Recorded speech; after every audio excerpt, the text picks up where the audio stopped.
So okay dear students, today's class gonna be very important क्योंकि आज हम लोग एनसीईआरटी के न्यूमेरिकल्स खत्म करने वाले हैं। चैप्टर तो हम लोग का ओवर हो चुका है अकॉर्डिंग टू एनसीईआरटी।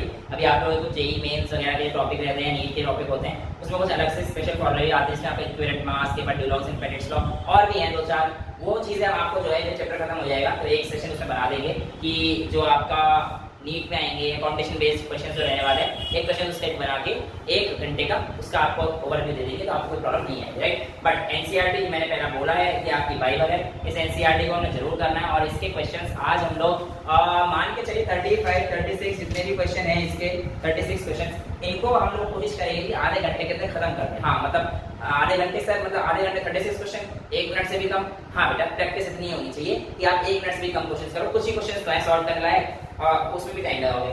बिना टाइम वेस्ट करे सबसे पहला क्वेश्चन सॉल्व करते हैं। Calculate the molar mass of the following. तो बेटा ये क्वेश्चन करने लायक भी नहीं है, तो देख भी लगा सकते हो। H2 का 18, CO2 का 44, CH4 का 16, ये आपको पता है।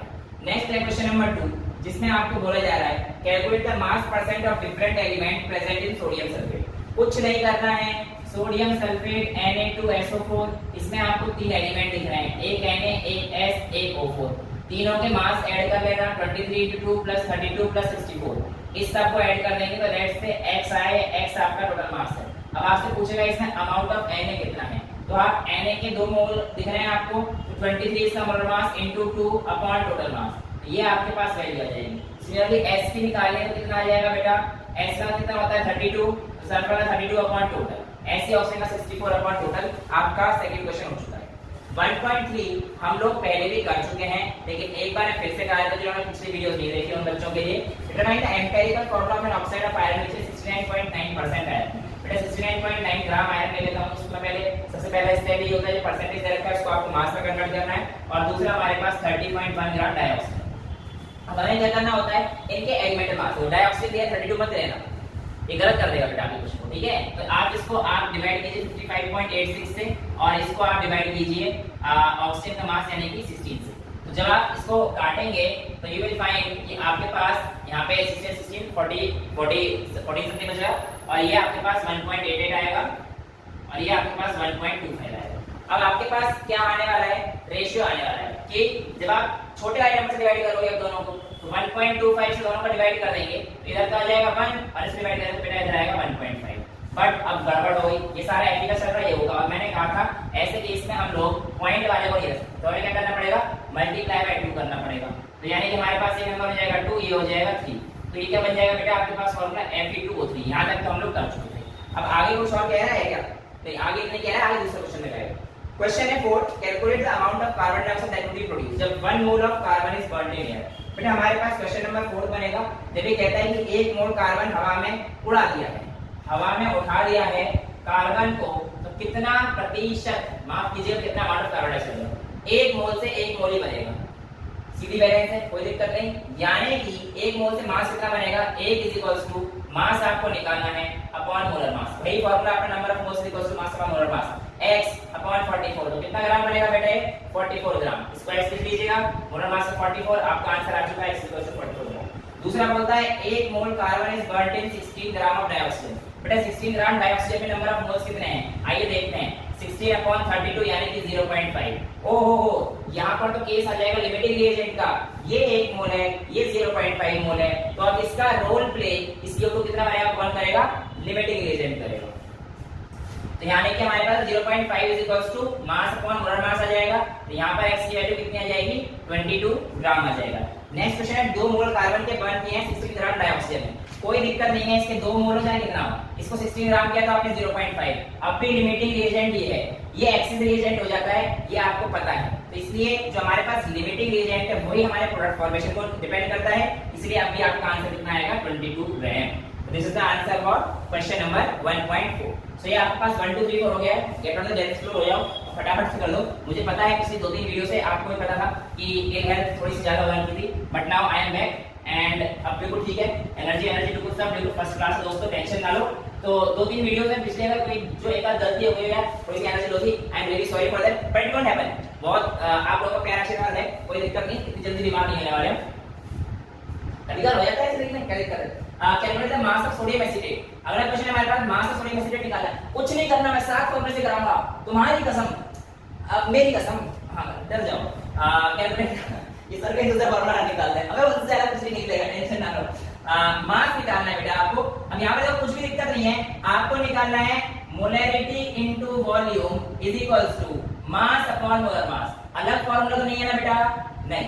आप टेंशन ले लेना, कोई भी वेबसाइट से ढूंढ लेना, आपको इससे आसान तरीके से नहीं मिल सकते, ठीक है। अच्छा यहाँ पर आप देखिए मास मोलैरिटी इनटू वॉल्यूम, मोलैरिटी कितने रखी है 0.375, वॉल्यूम कितना दे रखा है 500।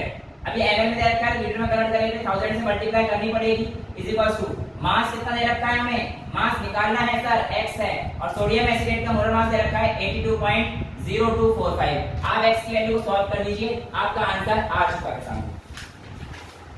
1.6 calculate the concentration of nitric acid. Concentration बोलते ही आपको वर्ड पता चल जाना चाहिए कि सर ने ग्लूकोन-डी का पानी नहीं पिलाया था, जिसको नहीं पता पहली वीडियो देख ले इस चैप्टर की। हां 1.6 क्वेश्चन को कर देते हैं फटाफट से बेटा। यहां पर calculate the concentration of nitric acid in moles per litre which है डेंसिटी हमें कितना दे रखा है, मास परसेंट दे रखा है बेटा। HNO3 का मास परसेंट हमें दे रखा है 69, यानी कि 100 ग्राम में से हमारे पास 69% क्या है, 69 ग्राम क्या है HNO3। तो HNO3 के नंबर ऑफ मोल्स कैसे आएंगे, वही फार्मूला का नंबर ऑफ मोल्स बराबर मास अपॉन मोलर मास। 69 को 63 से कर दीजिए, आपके पास 1.092 मोल्स आ चुके हैं इसके। हाँ जी, अगला आगे बढ़ते हैं।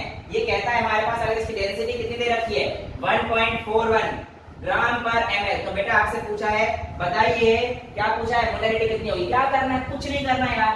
Density is equals to mass upon volume. मैं कुछ नहीं करूंगा, तुम्हारी कसम देखते जाओ बस। डेंसिटी 1.40 जो भी दे रखी होगी इज इक्वल्स टू मास, हमें नहीं पता है या पता है, बिल्कुल पता है ना 100 ग्राम है ना बेटा, ये रहा 69% टोटल तो 100 ग्राम हो गया, अपॉन है वॉल्यूम, तो V कितना हो जाएगा 100 अपॉन 1.41। ये आ गया मोलैरिटी का formula, number of moles upon volume. इसको सॉल्व कर दीजिएगा, आपका आंसर आ चुका है, ठीक है बेटा। नेक्स्ट क्वेश्चन की तरफ हम लोग अगर आगे बढ़ते हैं। नेक्स्ट क्वेश्चन कहता है how much copper can be obtain from 100 gram copper sulphate. तुम्हारी क्वेश्चन कुछ नहीं कर रहा, देखते जाओ बस। ये देखो how much copper can be obtain, let the mass of copper be x। तो mass of copper upon molar mass of copper is equals to mass of copper sulphate upon molar mass of copper sulphate. कुछ भी तो नहीं किया, वही formula डाल रहा हूं। Mass of copper x, molar mass 63.5, mass of copper sulphate आपको दे रखा है 100, molar mass of copper sulphate ओ ये निकालना पड़ेगा 159.5 आता है, आप लोग चेक कर लेना CuSO4 का। तो बेटा 63.5 32 और ये 64, ठीक है। तो चेक कर लेना 159.5 जो भी वैल्यू आएगी आपको सॉल्व करना है x के लिए, यही आपका आंसर आ जाएगा। आगे बढ़ते हैं जल्दी से, टाइम कम है हमारे पास, काम बहुत ज्यादा करना है। Determine the molecular formula for oxide of iron. Okay. अच्छा किसी किताब में यहाँ पर दे रखा है बेटा, इस क्वेश्चन को इनकम्प्लीट कर रखा है, जैसे कि मेरी बुक है ये कंप्लीट दे रखा है। Determine the molecular formula of oxide of iron in which mass percent of iron and oxygen are 69.9 and 30.1 provided कि इसका मॉलिक्यूलर मास आपके पास जो दे रखा है 156.8 या 156.9 दे रखा है। कोई इसमें टेंशन लेने वाली बात नहीं है, इसका मोलर मास आपको गिवन होगा, आप टेंशन नहीं लेंगे, ठीक है। इसको रख रखता हूं क्वेश्चन के लिए। हां टेंशन नहीं लेने का, टेंशन जाएगा भाई, भेजेंगे हम, ऐसे कैसे टेंशन लेने देंगे, है ना। टेंशन तुम मत लो, टेंशन मुझे दो, टेंशन तुम ना लो। अगली क्वेश्चन कौन सा था भाई, अरे कहां चला जाता है यार। हाँ तो हम लोग यहाँ पर थे 1.8 तक, आप यहाँ तक तो पहुंच चुके हो ना कि Fe2O3 कैसे निकालेंगे। 1.3 से आप यहाँ तक पहुंच चुके हैं कि आप Fe2O3 कैसे निकालेंगे। अच्छा ऐसा बोल रखा है कि आपको बताना है कि मॉलिक्यूलर फार्मूला क्या होगा, कुछ भी नहीं करना है यार। ये देखो ना Fe2O3 2 × 56 प्लस 3 × ऑक्सीजन का 16, 56 टू 112 प्लस ये कितना आएगा 48, तो ये लगभग आ जाएगा 160 और वो 159.8 दे रखा है, जो आगे नहीं दे रखा तुम्हें 159.8 जो भी तुम्हें गिवन होगा उसका value don't worry to provide होगी, ठीक है। अच्छा ये क्या है बेटा, एम्पिरिकल मास, राइट। और ये हमारे पास क्या आ गया बेटा, मॉलिक्यूलर मास जो प्रोवाइडेड था।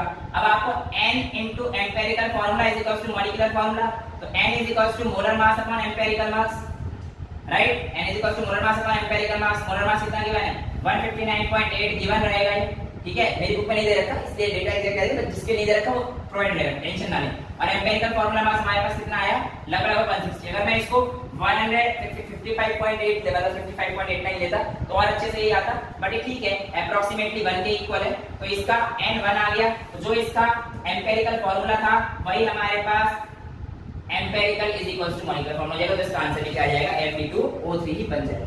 अगला calculate the atomic mass chlorine, बेटा कुछ भी नहीं करना, 75 into 34.9689 प्लस 24.23 into 36.59, या जो भी आपको दे रखा है अपॉन में 100, यानी कि आपके पास 1.9 हो जाएगा 75.77 into 34.96 प्लस 24.23 into 36.95 और अपॉन में 100। ये क्वेश्चन तो हम कितनी बार कर चुके हैं ये आपको पता है। मार्कर में थोड़ी सी कमी पड़ रही है बट है मिल गया सर, मिल गया। एक कम हो रही है वो दिख रहा है यहाँ पे बच्चों को, ताकि दिक्कतें ना हो। हम ढूंढ रहे हैं, सेवा हमारे आए नहीं है। चलिए कोई दिक्कत नहीं, कोई दिक्कत नहीं, चल तो रहा है। हाँ कहीं कह दूंगी सर पता नहीं कैसा मार्कर लेके आए। चलिए चलिए अगला क्वेश्चन, बातें कम काम ज्यादा। भैया अगला क्वेश्चन हमसे कहता है calculate the number of moles, sorry in 3 moles of methane. हाँ जी, 1 मोल मीथेन की बात कर लेते हैं। इसमें आपको क्या कहना जा रहा है, 2 कार्बन है और 6 हाइड्रोजन है। 1 मोल के अंदर 2 कार्बन है, 3 मोल में कितने हो जाएंगे, 3 2 6, 6 तो कार्बन हो जाएंगे बेटा। हाइड्रोजन कितने हो जाएंगे, 3 into 6 18 हाइड्रोजन हो जाएंगे। और आगे कह रहा है 3 मोल में number of molecules of methane कितने होंगे।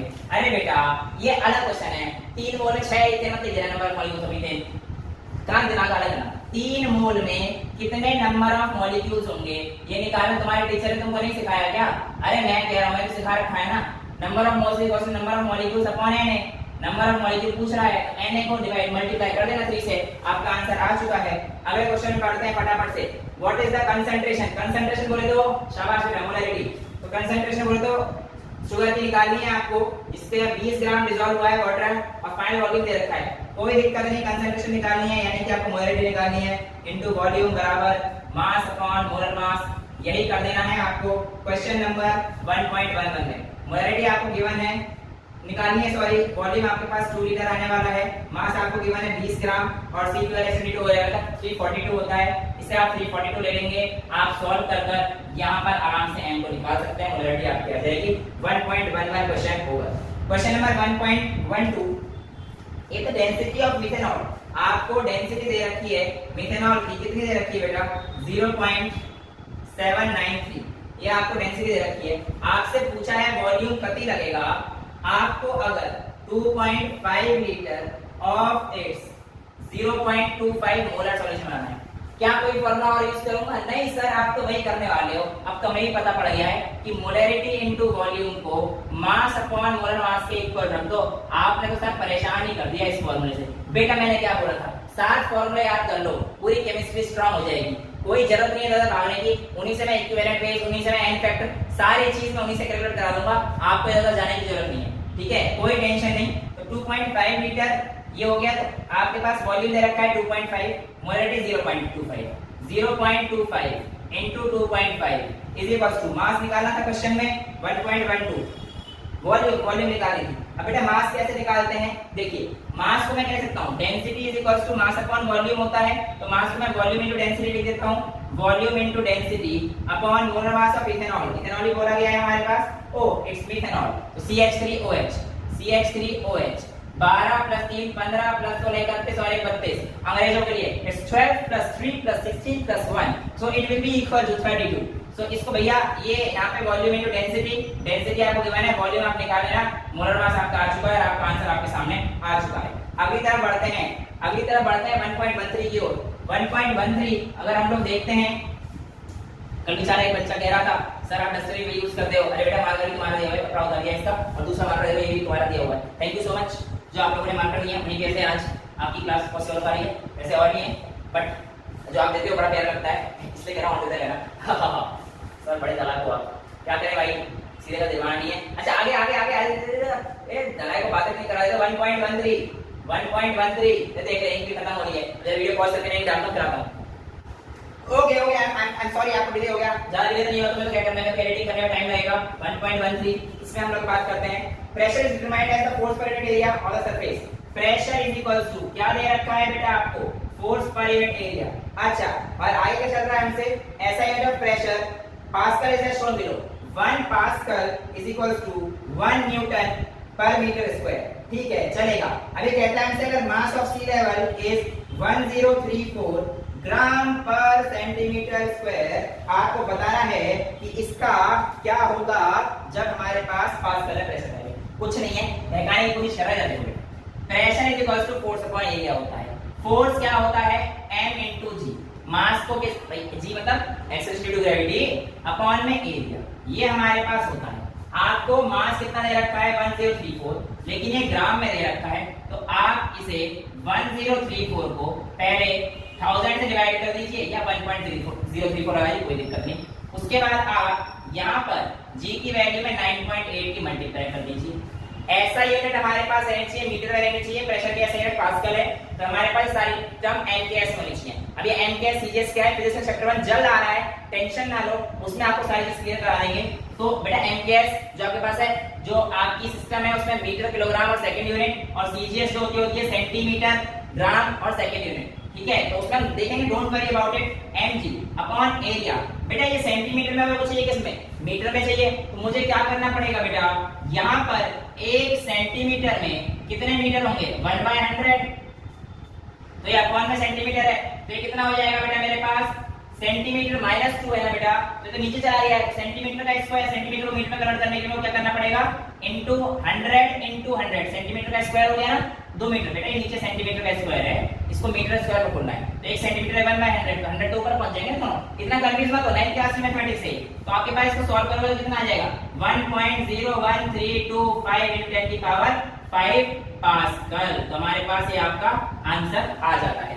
अगला हमारे पास जो क्वेश्चन है वो है what is the SI unit of mass and how it is defined. SI unit of mass is kilogram and it is defined as its prototype of platinum iridium का जो आपके पास प्रोटोटाइप दे रखा है, जो कि फ्रांस में museum के अंदर रखा हुआ है, उसका स्टैंडर्ड मास लेके हम लोग मानते हैं ये 1 किलोग्राम का मास है। अगला क्वेश्चन हमसे क्या कहता है, मैच द प्रीफिक्स। बेटा माइक्रो 10 की पावर -6, डेका 10, मेगा 10 की पावर 6, गीगा 10 की पावर 9 और फेम्टो 10 की power -15। What do you mean by significant figures? ऐसी फिगर्स जिनके पास सर्टेन वैल्यू होती है और जिनका लास्ट डिजिट जो है वो मोस्ट अनसर्टेन डिजिट होता है, उन फिगर्स को हम लोग सिग्निफिकेंट फिगर्स कहते हैं। आई नो मैंने आपको केमिस्ट्री में नहीं कराया है, बट डोंट वरी, फिजिक्स का लेक्चर जल्द आने वाला है, उसमें हम लोग ये सारी चीज करने वाले हैं। अगला है a sample of drinking water was found to be severely contaminated with chloroform CHCl3 supposed to be carcinogenic in nature. Carcinogenic means cancer causing है ये। तो आगे कहता है the level of contamination was 15 ppm। देखो बेटा 1 ppm का मतलब है पार्ट पर मिलियन, तो ये आपके मिलियन मतलब 10 की पावर 6, तो 15 ppm में यूनिट वैल्यू कितनी आ गई, 15 पार्ट्स पर मिलियन है कि 15/10 की पावर 6, राइट। अगर मैं इसको परसेंटेज की टर्म से निकाला जाता है 100 ग्राम में निकालना है तो मैं करना पड़ेगा इसको इनटू 100, तो हमारे पास इसका कितना आ जाएगा 1.5 10 की पावर -3, ये 10 की पावर 4 हो गया, -4, एक और पॉइंट पीछे कर दूं 10 की पावर -3 हो जाएगा। तो ये आपके पास आ गया 100 ग्राम के अंदर इतना है, 100 ग्राम के अंदर जो अमाउंट है वो इतना है। अब आगे आपसे क्या पूछ रहा है, परसेंटेज इन मास की टर्म्स में अगर पूछेगा तो बेटा आपके पास 1.9 10 की पावर -3% आ गया। आगे आपसे पूछे calculate the molality, calculate the molality, ये ना पूछे नहीं, determine the molality of chloroform in the water sample. तो बेटा हमारे पास क्लोरोफॉर्म के लिए कितना है 100 ग्राम में। अब मोलैलिटी क्या होता है, number of moles of solute upon mass of solvent in KG. हमारे पास 100 ग्राम में तो था ही, 1000 ग्राम के लिए क्या करना पड़ेगा इनटू 10 और कर दो इसी वैल्यू में into 10, but number of mole से मास अपॉन मोलर मास, हमारे पास ये मास है, इसको मोलर मास से डिवाइड करना पड़ेगा, तो यानी कि हमारे पास 1.5 10 की पावर -3 अपॉन में इसका मोलर मास CHCl3 का जो कि आपका 19.5 आने वाला है, और इनटू क्योंकि हमने 100 ग्राम का यहां पे ले लिया है, और ये होता है molality mass of solvent in KG, 1 KG में 1000 ग्राम होते हैं, ठीक है। तो 100 ग्राम का आ चुका है, तो 100 को 1000 में करना पड़ेगा इनटू 10 करना पड़ेगा, आपका आंसर पूरा यहीं तक आके सॉल्व हो जाएगा, राइट, क्लियर। नेक्स्ट की तरफ हम लोग बढ़ते हैं, एक्सप्रेस इसलिए हो गया, express in the following scientific notation.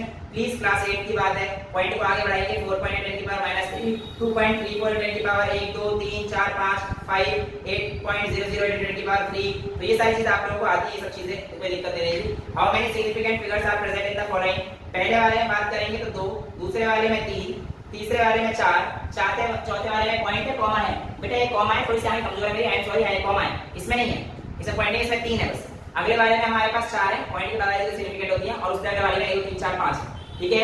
Next है आपके पास पूछा है round up the following 3 significant figures, तो यहाँ पे आपके पास 34.2 पहला, अब आपके पास जो आपका अगला है वो 10.4, अगला 0.04597 जो दे रखा है, इससे बेटा आपको मिल जाएगा 0.0460 एंड लास्ट 2810, ठीक है। लास्ट के 0 वो सिग्निफिकेंट नहीं होती, अनसर्टेन वैल्यू रहती है, तो ये हमारे पास फोर्थ पार्ट हो चुका है। नेक्स्ट 1.21 फटाफट से देखते हैं, the following data are obtained when nitrogen, ये सारी चीज आपको बता रखा है, डेटा दे रखा है, डेटा देख लेते हैं 1.21 40 14, 28, 28, 16, 32, 32 और 80। बेटा ये आपसे कहता है कि आप बताओ कौन सा लॉ बता रहा है, कौन सा ये वो बात कर रहा है। तो ऐसा करते हैं, पहले एक को फिक्स कर लेते हैं। इसको फिक्स करने के लिए 20 बनाना पड़ेगा, इसको 20 बनाना पड़ेगा, इंटू 2 करना पड़ेगा, इंटू 2 करना पड़ेगा। तो इधर भी इंटू 2 होगा, इधर भी इंटू 2 होगा। अब बेटा इधर इंटू 2 करते क्या हो गया, ये हो गया 32, ये हो गया 64, ये 32 और ये 80। तो बेटा आप इसको 16 से डिवाइड करेंगे तो आप पाएंगे 2, 4, 2:4:2:5। तो ये आपको याद है ऐसा रेशियो किसमें आया था कि अगर एक एलिमेंट को फिक्स कर देते हैं, दूसरा एलिमेंट जो कंबाइन होगा वो सिंपल होल रेशियो के उसमें फॉर्म में कंबाइन होगा। लॉ ऑफ मल्टीपल प्रोपोर्शन, बिल्कुल सही जा रहे हो, ऐसे चलते रहोगे तो नीट और जेई ज्यादा दूर नहीं है। नेक्स्ट आगे चलते हैं हम लोग। आपका बोर्ड से तो नहीं, बोर्ड का बिल्कुल एनसीईआरटी से होगा, बोर्ड से 100% ला सकते हो आप, कोई टेंशन नहीं लो। नेक्स्ट हम लोग बात करते हैं कि which law of chemical operation हो चुका है।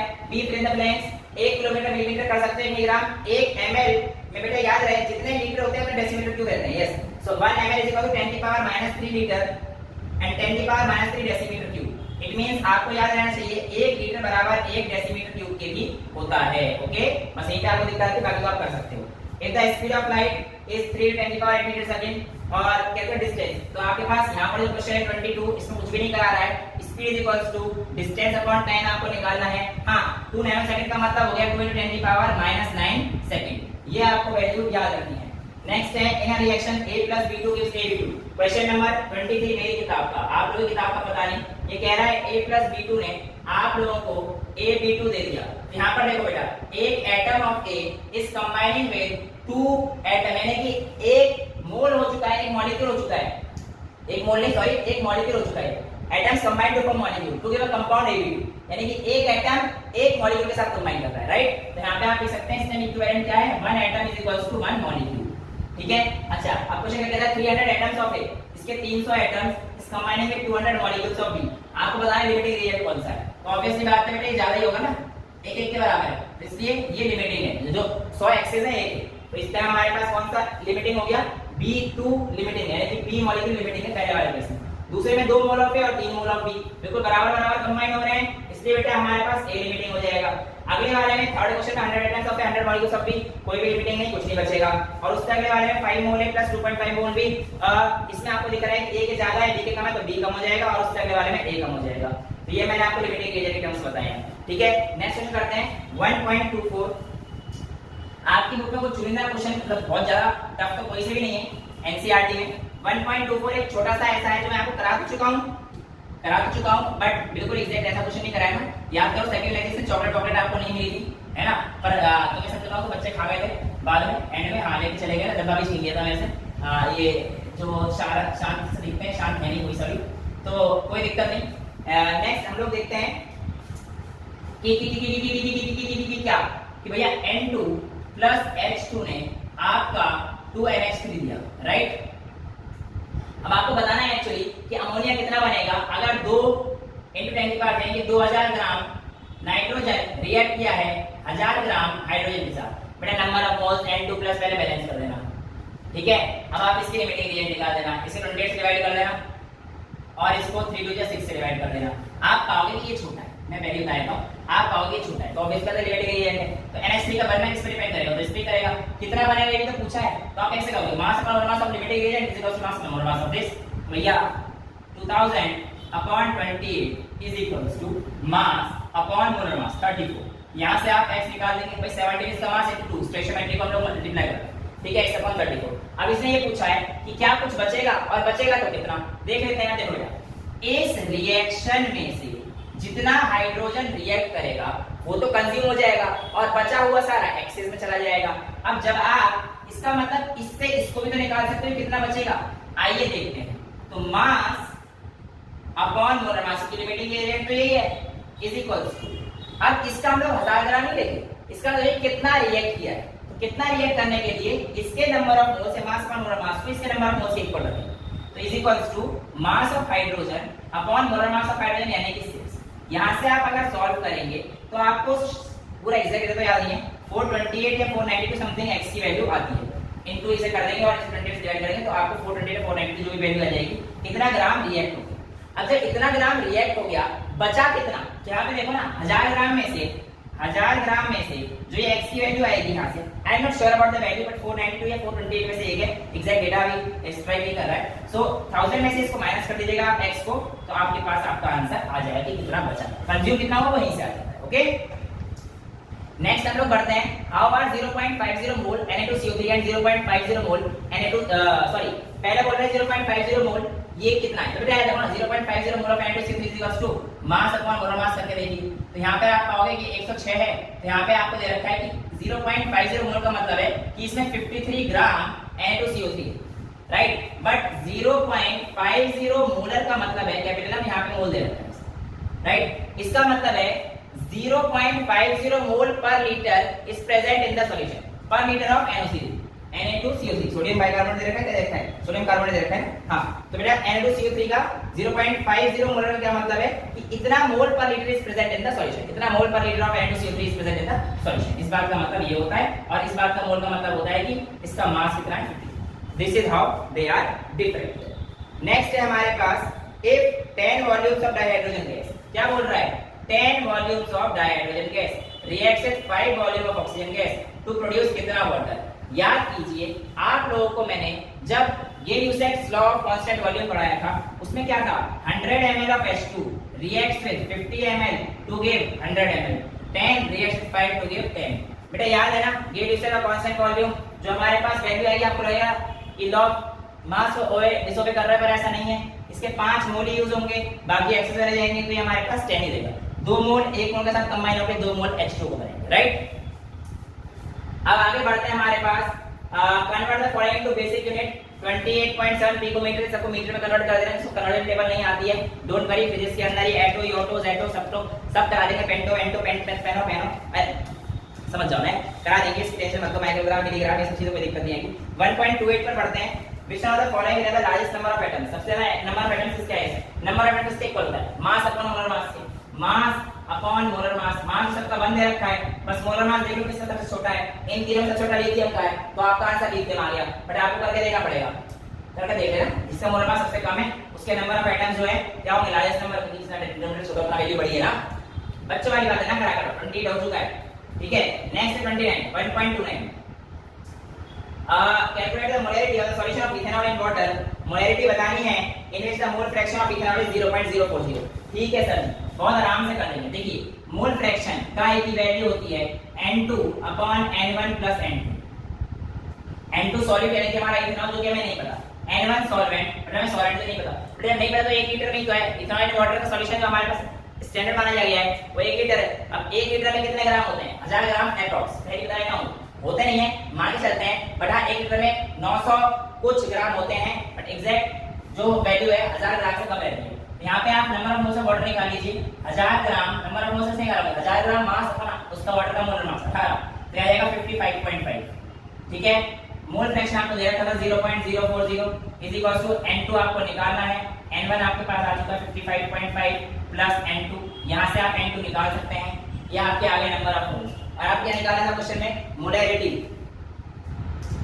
Calculate the molarity, calculate the number, बेटा कहां है क्वेश्चन नंबर, अरे मिल जाए चाचा, हां कैलकुलेट द मोलैरिटी, मोलैरिटी आप कैसे निकाल देंगे, सिंपल सी बात है, number of moles upon volume of solution litre, volume 1 दे रखा है तो जो आपका N2 आएगा डायरेक्ट वही इसका आंसर आ जाएगा, क्योंकि वॉल्यूम 1 है ना, नंबर ऑफ मोल्स बच जाएगा और आंसर भी रहेगा ना, कोई फर्क नहीं पड़ेगा।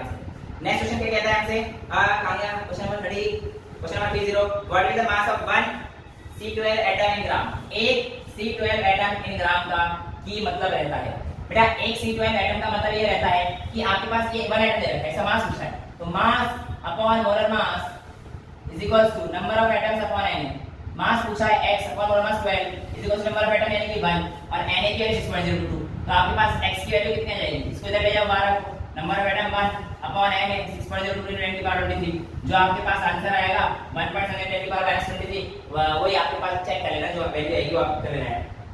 Next how many significant figures should be present in the answer, सबसे पहले देखो जितने मिनिमम रहेगी मल्टीप्लाई के इसमें उतना करते हैं, सो जो मिनिमम वैल्यू है इसमें है 3 0.112, इसमें 3 रहेंगी, सेकंड वाले केस में देखिए 5 × 5.364, इसमें लोगों का कहना है कि ये लोगों का 1 बट अ प्योर नंबर है इनफाइनाइट नंबर सिग्निफिकेंट फिगर, ठीक है, मैं 5 के आगे पॉइंट लगा के 3 0 लगा सकता हूं, तो उसमें इनफाइनाइट नंबर हो जाएंगे, इसलिए इसका आंसर 4 ही आएगा बेटा। और अगले का 0.0125। एडिशन के केस में बेटा हमारे पास क्या होता है कि देखा जाता है कि मिनिमम नंबर जो हमारे पास है वो जो वैल्यू है वो हमारे पास कितने पे आ रही है। ये सारी सिग्निफिकेंट फिगर्स की टेंशन ना लो, तो मैं फिजिक्स में डालूंगा, पर अभी के लिए इसका आंसर 4 याद लिख लीजिए। Don't worry about the things जो आपकी नहीं हुई है, मैं फिजिक्स में लेके आऊंगा, आपको बता दूंगा कि हमारे पास वो चीजें कहां पर है। ठीक है, सो नेक्स्ट आपके पास है 32 आइसोटोप। ये मैं करा चुका हूं। 35.96 को मल्टीप्लाई कर देना 337 से, इसका 100 से डिवाइड कर देना, सबको ऐसे करके प्लस कर देना, ये आराम से कर चुके हैं। नेक्स्ट है calculate the number of atoms in each of the following. First है 52 moles of R, 52 moles of AR. इसको मिटा देता हूं बेटा, यहां भी जगह है हमारे पास बहुत सारी। 32 तो यहां पे हमारे पास रखा है 52 moles of AR. 52 moles of AR देखिए, 52 मोल्स ऑफ एआर में नंबर ऑफ एटम्स कितने होंगे, तो number of moles is equals to number of atoms upon n। ठीक है, हमारे पास ये चीज बोला है calculate the number of atoms in 52 moles of AR. 52 moles हमारे पास नंबर ऑफ मोल्स दे रखे हैं, is equals to number of atoms upon n। आप यहां पे आराम से x into n कर देंगे, आपके पास आपका आंसर आ जाएगा। नेक्स्ट है 52u ऑफ हीलियम। बेटा यहां पर देखिए 52u, आपको मैंने बताया था u आपके पास यूनिफाइड एटॉमिक मास होता है, इसमें आपका मोल कॉन्सेप्ट ऑलरेडी लग चुका होता है। जिसको नहीं पता है, मैंने AME और u के ऊपर लेक्चर दे रखा है। इसी केस में अगर आपको नंबर ऑफ एटम्स निकालने हैं तो ऑलरेडी बेटा इसमें n डिवाइडेड है, तो आप इसको सिर्फ और सिर्फ इसके मोलर मास से डिवाइड कर देंगे तो आपके पास इसका नंबर आ जाएगा, जो कि हो जाएगा 13 एटम्स। राइट, नेक्स्ट हमारे पास है 52 ग्राम ऑफ हीलियम। उसमें कितने नंबर ऑफ एटम्स होंगे, 52 ग्राम ऑफ हीलियम मतलब mass upon molar mass of helium 4 is equals to number of atoms upon n। तो ये आपको निकालना है 13 into n कर दीजिएगा, आपके पास आंसर आ जाएगा question number 32।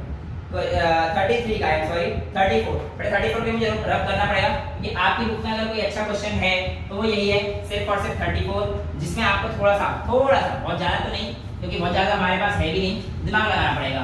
I am sorry to से, मैं अपने लिए कह रहा हूँ, मैं आप लोगों के लिए थोड़ी कह रहा हूँ। आप लोगों को क्या है, YouTube है, कोई सा भी साइट खोली मिल गया, हम लोगों को आपके लिए बनाना पड़ता है।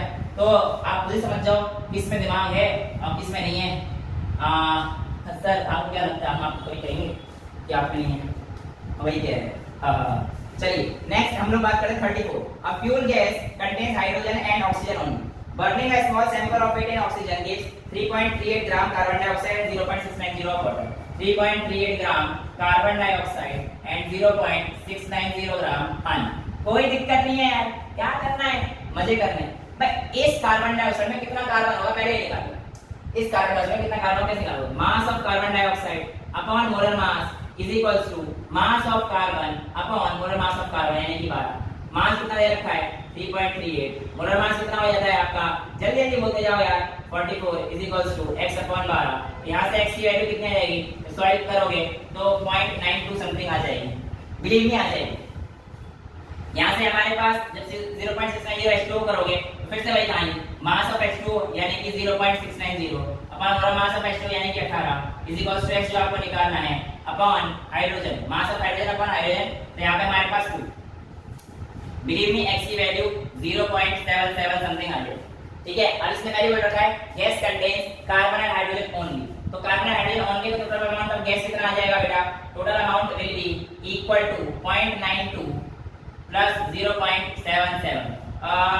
कुछ गड़बड़ तो नहीं हो रही है, 7 into 9 9 7 16, कुछ गड़बड़ हो रही है, 0.077 है शायद, 0.07, यस 0.07 है। इसको कर लीजिएगा, believe me, yes it is, check कर लेना यार, क्या बिलीव मी करते रहते, ये 0.99 समथिंग वैल्यू आ जाएगी। ठीक है, तरीका सीख लो कैसे करना है, कैलकुलेशन तो आप करते रहोगे। राइट, टोटल अमाउंट इन दोनों के वैल्यू को निकाल के प्लस कर देना, 0.07 तो 0.99 आ गया। अब इसमें जो हमारे पास ये तो हमने निकाला है कितना अमाउंट ऑफ कार्बन है, अब इस कार्बन का मास परसेंटेज इसमें कितना है, इस टोटल अमाउंट में कार्बन का मास परसेंटेज कितना है, ये हमने क्या निकाला, अमाउंट ऑफ कार्बन। अब क्या निकाले जा रहे हैं, मास परसेंटेज ऑफ कार्बन। वो कैसे निकालेंगे, 0.92 अपॉन 99, ये तो करते हैं है ना। तो हमारे पास इसको जब हम सॉल्व करेंगे तो यू विल फाइंड कि आपके पास जो ये परसेंटेज निकालना है आपको, तो इसे इनटू 100 भी करना पड़ेगा। तो ये आपके पास वैल्यू आ जाएगी 92.38, तो नहीं आ रही है 100 से, ये 0.99 आ रहा है, मैं देखो ना पॉइंट लगा लिया यहाँ पे। हाँ, तो ये 0.92 समथिंग आ जाएगी, 92 पॉइंट समथिंग, उससे मुझे मतलब नहीं है, पॉइंट वैल्यू तुम लोग करते रहना। उसके बाद आगे देखिए, इसे हाइड्रोजन का परसेंटेज कैसे निकालेंगे, 0.07 अपॉन 99 यानी कि 0.99 इनटू 100। जब आप इसे करेंगे तो ये फाइंडिंग की 7.1 समथिंग आपको मिल जाएगा, 7.16 से 7.1 समथिंग तो मिल जाएगा आपको, भरोसा है। अच्छा अब आगे देखिए, ये हमारे पास इतना ग्राम मिल चुका है, परसेंटेज का मतलब इतना ग्राम। अगला स्टेप क्या होता है, एम्पिरिकल फॉर्मूला निकालने के लिए इनके मोलर मास से रेस्पेक्टिव मोलर मास से डिवाइड कर देते हैं। तो 92 ग्राम को आप डिवाइड कर दीजिए 12 से, तो कितना आ जाएगा बेटा 7 12 7 94 है। हां शाबाश, 84 तो होता ही नहीं है। सर हम कौन सा बोल रहे हैं, आगे बोल रहे हैं बेटा, ठीक है कर लेना, जल्दी करो। 7 पॉइंट समथिंग ये आएगा, और ये भी 7.1/1 करेंगे तो ये भी हमारे पास लगभग इतना ही आएगा। तो वैल्यू दोनों की बराबर आएगी। अब दोनों को लोएस्ट नंबर रेशियो से डिवाइड करना होता है, थर्ड स्टेप। भाई जितने में छोटा नंबर आया है, समझ गया है तो बात समझ जाओ, इनमें से बेटा छोटा नंबर आया है उससे आपको क्या करना है, डिवाइड करना है। तो अब आप डिवाइड करेंगे तो कैसे करेंगे, सर हमें तो नहीं आता बेटा, छोटे नंबर को किसको डिवाइड करता हूं, सेम आएंगे।